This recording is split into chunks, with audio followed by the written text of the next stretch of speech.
Since I was a young loser, I've always been attracted to the colorful Japanese art style. I grew up playing Nintendo games thanks to my mom, and we all know the natural course of a Nintendo fan. Whenever I'd see the game cases of all the games like Final Fantasy and Dragon Quest in stores, I would stare in awe wishing that I could play them. But I never got to play them because I was poor, so I didn't get many single player games. Poor people with siblings can relate. Now things are different. I'm older, wiser, and with my newfound wisdom, I generally assume the worst of every game with an anime style cover. Not all JRPGs are turn-based, but I think it's safe to say that a huge majority are. I didn't like the general form of Japanese turn-based combat, and for the most part I still don't, because a lot of it is just Pokemon reskinned and Pokemon is boring. Since the very first time I played a Pokemon game, I just thought it was okay at best. The main appeal for me was the Pokemon. Pokemon are cute, I like catching them, I like looking at them. I like Pokemon, but I don't like Pokemon. Pokemon Mystery Dungeon is goated though. When I ventured out of Pokemon and finally got to playing all the games that I wished I could when I was a poor 8-year-old, I was just met with disappointment. I think it's really easy to make turn-based combat boring, and most JRPGs excel at just that.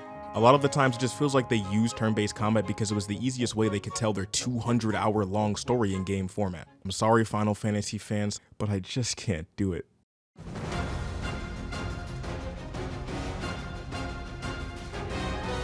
Final Fantasy was one of the game series I've given multiple chances to in my pursuit to gaslight myself into liking JRPGs. The combat is different from Pokemon ever so slightly, and there's so much customization on your character builds, maybe a little too much. While I believe the games are way better than Pokemon, I just couldn't sit through either of the games that I played. I played 7 years before the remake came out because I heard it was the peak of peak JRPG. Then I played 10 because I heard it was the real peak because 7 was outdated. I'm not gonna sit here and say it's trash, but it's definitely not for me. I love the aesthetic of all of these games. Cloud looks cool as fuck, plus we share a name. Tifa is Tifa, Lulu. And I love fantasy stuff in general. On paper, these games are all games that I should like, but don't interest me from a gameplay standpoint, not even remotely. This isn't to say there aren't games that I do enjoy. Games that, despite my qualms, still manage to do turn-based combat in such a way where it feels like they couldn't exist any other way, rather than a byproduct of technological limitations or just tradition. One of these games being Persona 5.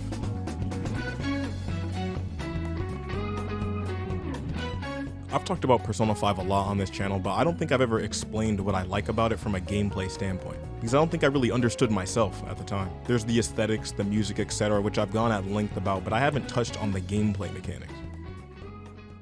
Persona 5 for the most part still has the same Pokemon-ass combat that I hate, but they add a lot into it to make it more interesting, like baton passes, gun attributes, ailments, and more. The very nature of Persona 5 as a game invests you more into the combat because every waking moment you spend outside of combat is spent upgrading your characters and equipment in fun and engaging ways. Like the baton pass. The baton pass allows you to chain attacks together if you hit an enemy's weakness. How do you upgrade this? Play darts.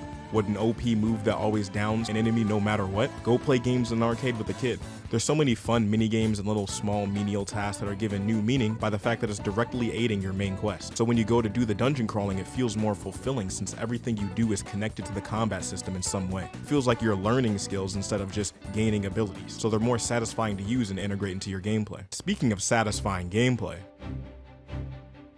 Octopath Traveler is the game that restored my faith in turn-based JRPGs. I had Persona as my example that it could be done in an interesting way, but it remained the only example until I played Octopath 5 years after it came out, since I ignored it because it was a JRPG. We need more games with this system. I'm sure there's more, but the only 2 games I know with this system are Ruined King and this one. But Ruined King isn't even Japanese, so it doesn't really count. Octopath Traveler's combat works on a guard system. Each enemy has a guard level, and as long as their guard is up, they'll take less damage. Each attack takes 1 point off the guard level, and when it goes to 0, they lose a turn, becoming staggered and take more damage. To support this system, they added action points, which you gain 1 of after each of your turns, and if you stack up action points, you can do attacks multiple times in 1 turn. These 2 elements transform turn-based combat from this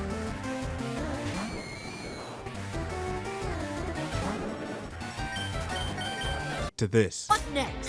Get coming!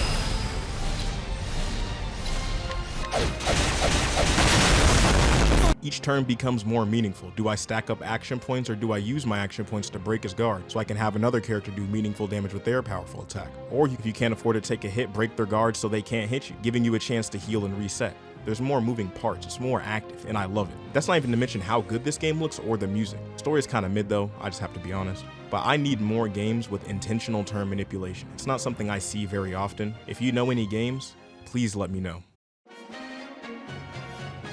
I already knew I was gonna like Fire Emblem because I liked XCOM. I played some of Path of Radiance before making this video and it was alright. I wasn't big on the story, but this style of turn-based combat is always good. It's hard not to make it good. Who doesn't like chess? I had fun, and if I had to choose, this is probably my favorite kind of turn-based combat. Right behind the very obvious GOATs, because no one is doing it like them.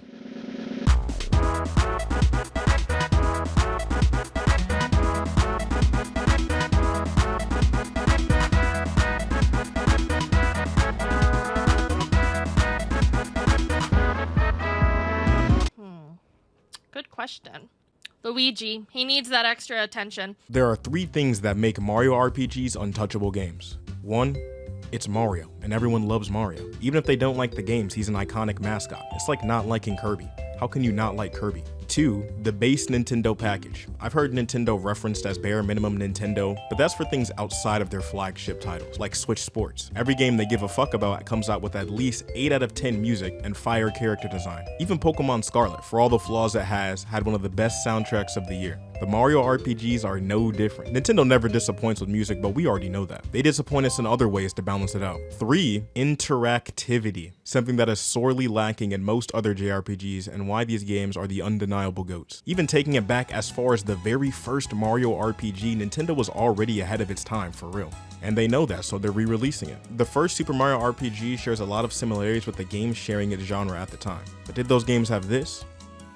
They had the formula to shake it up down packed before it even got stale. The Mario RPG titles shake it up by adding quick time events to their turn-based attacks. There are quick moves that you select and view like the average RPG, but for the most part, even after you select your move, you're still an active participant in the outcome of the attack. Whether you're him and you do max damage or you're Tingle and you do no damage. And that's true for all games from Super Mario RPG all the way to Paper Mario Color Splash, a game no one played, but it was still really good. It's not his fault the Wii U sucked cock. The extra inputs necessary in these games require you to actually play the game and not AFK at 10 times speed like Pokemon. Each attack in these games have different animations and timing for the presses, whether that be a simple jump or testing your reflexes. The sheer variations of attacks is insane too, like what the fuck is even going on here?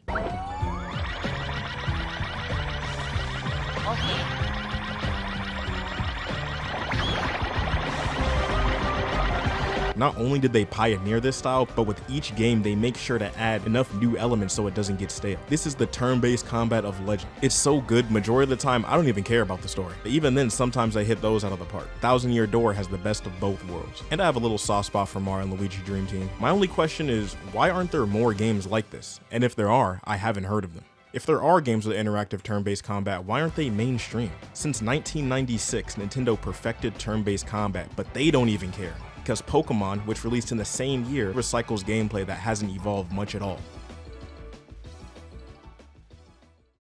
Whenever I play a JRPG, I want to like it. I don't think I've encountered a single one that wasn't aesthetically pleasing to me, but I just can't be content with looking at pretty colors. I want something to keep me there, and if it isn't the story, which it rarely ever is, then the gameplay just has to be better. I don't know how this take will be received. Could go both ways. I could be a clown. I don't know. Also, thanks to all the people who gave me recommendations. I'm actually planning on trying all of them because I want to get more into JRPGs. Let me know what you think in the comments below. Like the video if you enjoyed it, regardless if you agree with me. But even to the haters, take it easy, and as usual, have a good one.